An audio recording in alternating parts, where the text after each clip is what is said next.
बिस्मिल्लाहिर्रहमानिर्रहीम। अस्सलाम वालेकुम। मैं हूं गुलफाम चौधरी। आप देख रहे हैं मेरा फेसबुक पेज और यूट्यूब चैनल। पाकिस्तान की सियासत में अहम तरीन डेवलपमेंट हो रही हैं और मुसलसल डेवलपमेंट्स मुतवक्के हैं। यकीनी तौर पर जो पाकिस्तान के हालात हैं वो यकसर बदलने जा रहे हैं और बड़ी बड़ी तब्दीलियाँ मुतवक्के हैं। इस हवाले से हमारे साथ मौजूद हैं सिद्दीक जान साहब। उनसे जानते हैं क्या डेवलपमेंट हुई हैं, पहले उनकी बात सुनते हैं फिर उस पर बात करते हैं। जस्टिस याहिया अफरीदी जो चीफ जस्टिस पाकिस्तान है, नून लीग के सिलेक्टेड, नून लीग के मुंतखब, नून लीग के चुनतखब, जिनको नून लीग ने चुना और आज तक ये नहीं पता चल सका कि उनको चुनने की वजूहात क्या थी, ऐसी क्या वजह थी कि ऐसा क्या क्राइटेरिया था, ऐसा क्या म्यार था कि जिस म्यार पे जस्टिस सैयद मंसूर अली शाह तो पूरे नहीं उतरते थे, जिस म्यार पे जस्टिस मुनीब अख्तर तो पूरे नहीं उतरते थे, लेकिन मोहतरम उल मकाम और हमारे दोस्त बिशारा राजा के मुताबिक इमाम उल काजियान मोहतरम याहिया अफरीदी साहब उस म्यार पर पूरा उतरते थे। और खैर वो म्यार अब नजर भी आ रहा है कि वो क्या म्यार था जिस म्यार पे उनको सेलेक्ट किया गया है, उनको चुना गया है और उनको लगाया गया है, उनको नवाजा गया है। और लेकिन इस वक्त हमें नजर आ रहा है कि याहिया अफरीदी साहब बहुत खौफ का शिकार हैं। वो खौफ का शिकार इसलिए है कि ये जो सोमवार से लेके और जुमेरात तक जो समातें हुई हैं, इसमें जो सवालात उठे, इसमें जो रिमार्क्स आए, इसमें जो बातचीत हुई है, इसमें जस्टिस सैयद मंसूर अली शाह ने जितना इस निज़ाम को नंगा किया है और जो सुप्रीम कोर्ट के इंटरनल चलने वाली हालात को वो सामने लाए और जो उन्होंने बताया है कि पसे पर्दा बंद कमरों में चल क्या रहा है, सुप्रीम कोर्ट चलाई कैसे जा रही है, ये बातें जो मंसूर अली शाह साहब ने बताई हैं, उसकी वजह से जस्टिस याहिया अफरीदी साहब बहुत खौफ का शिकार नजर आते हैं। और यही वजह है कि याहिया अफरीदी साहब 5 मरतबा इंतजामी इंतजामात के तहत, इंतजामी इकदामात के तहत, एडमिनिस्ट्रेटिव इकदामात के तहत वो मंसूर अली शाह साहब का रास्ता रोकने की कोशिश कर चुके हैं। मैंने जो 23 वाली समात थी, उस समात का मुकम्मल अहवाल आपको नहीं बता सका था और उसमें बहुत सारी ऐसी चीज़ें हैं जो सुन के आपको पता चलेगा कि अंदर सुप्रीम कोर्ट के अंदर चल क्या रहा है। और वैसे भी मैंने वो साद रसूल साहब को उस दिन नोट्स बताने लगा जो मैंने नोट किए हुए थे, तो उन्होंने कहा यार क्या हुआ क्या है। तो वो मसला ये होता है सुप्रीम कोर्ट में इतनी जल्दी में आपको लिखना पड़ता है कि आपको दोबारा अपनी भी लिखाई जो है वो समझ नहीं आती, तो उसको मैंने दोबारा उन नोट्स को लिखा है। तो आपको बताता हूं कि उस दिन हुआ क्या जिस वजह से याहिया अफरीदी साहब बहुत खौफ का शिकार हैं। देखिए जब याहिया अफरीदी साहब को लगेगा ना कि 26वीं आईनी तरमीम खतरे में है, तब याहिया अफरीदी साहब को अपनी जात खतरे में नजर आएगी, क्योंकि वो 26वीं आईनी तरमीम की शाख के ऊपर बैठे हुए हैं और ये 26 आईनी तरमीम और पाकिस्तान किसी सूरत एक साथ नहीं चल सकते। अगर पाकिस्तान को बचाना है, अगर पाकिस्तान को आगे लेकर जाना है, तो इस 26वीं आईनी तरमीम का खात्मा करना पड़ेगा। और जब भी इस मुल्क के अंदर कानून की हुक्मरानी आएगी, चाहे वो 6 माह बाद आए, 8 माह बाद आए, साल बाद आए, 2 साल बाद आए, उसमें सबसे पहले जो ये कुआं है, जिस कुएं में वो क्या कहते हैं ना कि कुएं में से आप 10,000 पानी के डोल भी निकाल लें तो पानी कुएं का उस वक्त तक साफ नहीं होगा जब तक उसमें पड़ा हुआ कुत्ता आप नहीं निकालेंगे। तो 26वीं आईनी तरमीम पाकिस्तान के कुएं में पड़ा हुआ वो कुत्ता है जो जब तक आप नहीं निकालेंगे 26वीं आईनी तरमीम का ये कुत्ता, तब तक कुएं का पानी साफ नहीं हो सकता। क्यों?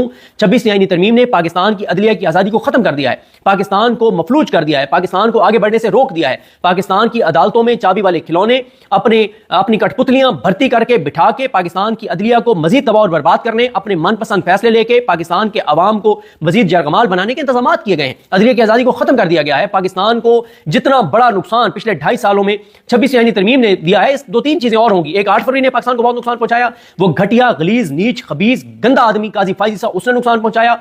और काजी ने इसने 8 फरवरी के इलेक्शन में सिकंदर उस्ताद राजा ने, 26वीं आईनी तरमीम ने, इस शरीफ खानदान ने, जरदारी ने, ये वो फैक्टर्स हैं जिन्होंने पाकिस्तान को 2.5 साल में वहां पर पहुंचा दिया है कि आज पाकिस्तान से लोग 45 लाख रुपया देके गैर कानूनी तौर पे डंकियां लगा के मुल्क से भाग रहे हैं। 400-500 नौजवान हमारे 14 साल की उम्र से लेके, 14 साल का तो बच्चा होता है, 14 साल की उम्र से लेके 35 साल तक की 400-500 लोग समुद्र बुर्द हो चुके हैं, समुद्र में डूब के उनकी जानें चली गई हुई हैं। उनको इतनी मायूसी नजर आती है, उनको इतना अंधेरा नजर आता है, हालांकि ये बहुत गलत है। इसको कंडेम करना चाहिए, लोगों को अवेयर करना चाहिए कि खुदारा अपनों को मौत के हवाले मत करें, अपनों को समुद्र बुर्द मत करें। अल्लाह ताला किसी को ये दुख और तकलीफ ना दिखाए। लेकिन हमारे इन हुक्मरानों ने, इस निजाम ने इतना मायूस कर दिया पाकिस्तान में रहने वालों को कि वो 45 लाख रुपए देकर डंकियां लगा के मुल्क से जा रहे हैं, भाग रहे हैं। हालांकि 45 लाख में पाकिस्तान में अच्छा कारोबार हो सकता है, अच्छी चीज हो सकती है, लेकिन लोगों को अंधेरा नजर आता है। और वजह यही है कि यहां पे आप 45 लाख से कारोबार शुरू करें और अगर वो आपका 5 करोड़ को पहुंच गया है, लेकिन कल को इस निजाम को लगता है कि आपने ट्वीट ऐसा कर दिया है जो उनकी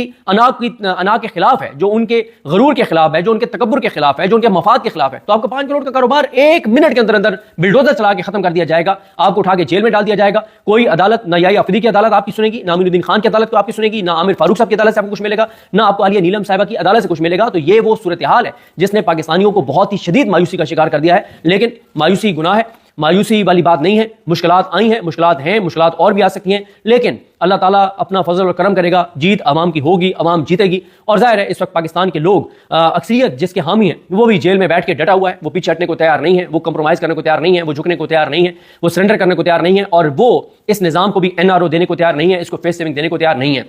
लास्ट हेयरिंग पे 23 जनवरी की ये समाअत थी, जुमेरात की, जैसे ही समाअत शुरू हुई, हामिद खान साहब आए। हामिद खान साहब ने आकर बताया, जो अदालती मुआविन थे, उन्होंने कहा कि जो इख्तियारात की तकसीम है जो आइन ने की है, उस इख्तियारात की तकसीम में सुप्रीम कोर्ट जो है वो बिल्कुल एक इंडिपेंडेंट और अलग इदारा है, तीसरा सतून है।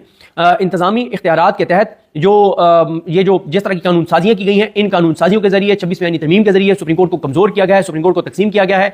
और जो कुछ ये जो इंतजामी इख्तियारात के तहत अब हो रहा है, कमेटियां कर रही हैं, ये भी अदलिया की आज़ादी को नुकसान पहुंचा रही हैं।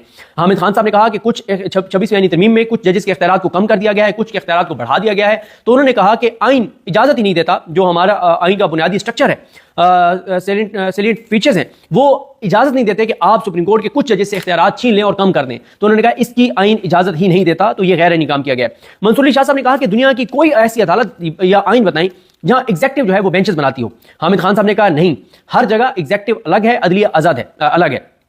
उन्होंने हामिद खान साहब ने मुख्तलिफ अदालती फैसलों के हवाले दिए और उन्होंने दलाइल दिए कि किस तरह से मौजूदा जो हुकूमत है, मौजूदा जो निज़ाम है, मौजूदा जो पार्लियामेंट है, इसने कैसे अदलिया की आज़ादी को सल्ब किया है, अदलिया की गैर जानिबदारी को ख़त्म किया है और किस तरह से अदलिया की बका को खतरे में डाल दिया है।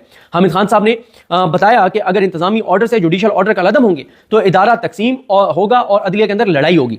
हामिद खान साहब ने कहा कि फुल कोर्ट जो है, आप ये मामला फुल कोर्ट को भेजें। मंसूर शाह साहब ने कहा कि अगर वो नहीं मानते तो फिर क्या होगा।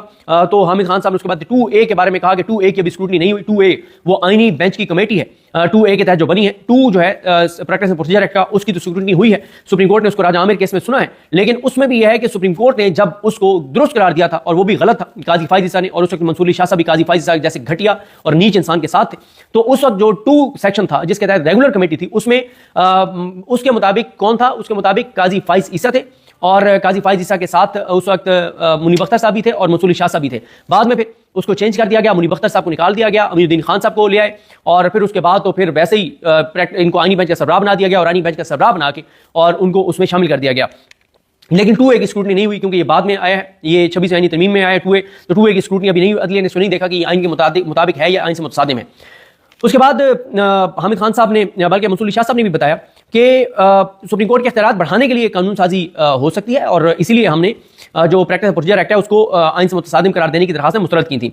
उसके बाद हामिद खान साहब ने एक पॉइंट उठाया, उन्होंने कहा कि जो 26 आईनी तरमीम में लफ्ज़ है वो है आईनी बेंचेस, कॉन्स्टिट्यूशनल बेंचेस। बेंचेस से मुराद यह है कि एक से ज़ायद बेंच हो सकते हैं। अगर एक से ज़ायद बेंच होगा तो क्या कमेटी भी फिर एक से ज़ायद होगी? तो उन्होंने बेसिकली जो फ्लॉज हैं 26 आईनी तरमीम के अंदर उनको हाईलाइट किया है। उसके बाद सलाउद्दीन साहब जो है उन्होंने बताया कि 3 ऐसे फैसले बताए जहां पे अदालत ने डायरेक्शन दी थी और किस तरह की डायरेक्शन दी थी और किस तरह से उन्होंने फुल कोर्ट बनाने का कहा था। क्या उन्होंने फुल कोर्ट के सामने केस की तारीख भी मुकर्रर कर दी थी, यानी उन्होंने चीफ जस्टिस को कहा था कि फलां तारीख को इतने बजे फुल कोर्ट कन्वीन करें, या रिक्वेस्ट थी, रिकमेंडेशन थी, अल्फाज क्या थे? उन्होंने 3 मुख्तलिफ केसेस के हवाले दिए। उस पर मंसूर शाह साहब ने कहा कि जब कहा गया कि फुल कोर्ट बुलाई जाए तो क्या फुल कोर्ट बुलाई गई थी या नहीं बुलाई गई थी? तो उन्होंने कहा था बुलाई गई थी। उसके बाद आज इंटरेस्टिंग पार्ट, बहुत इंटरेस्टिंग पार्ट, ये आपको तो शेयर कर ही रहा हूँ, लेकिन ये मैं सबक जो है वो सुना रहा हूँ साद रसूल साहब को, क्योंकि वो बहुत इंटरेस्टेड थे कि एहसन बून साहब जो पाकिस्तान के जो लीगल माइंड्स हैं। जी बिल्कुल, जिस तरह से आपने सिद्दीक जान साहब को सुना कि आइंदा आने वाला जो हफ्ता है, ये चंद दिन है,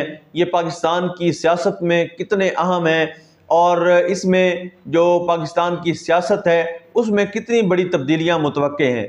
अल्लाह पाक वतन अजीज़ का हामी व नासिर हो। पाकिस्तान जिंदाबाद।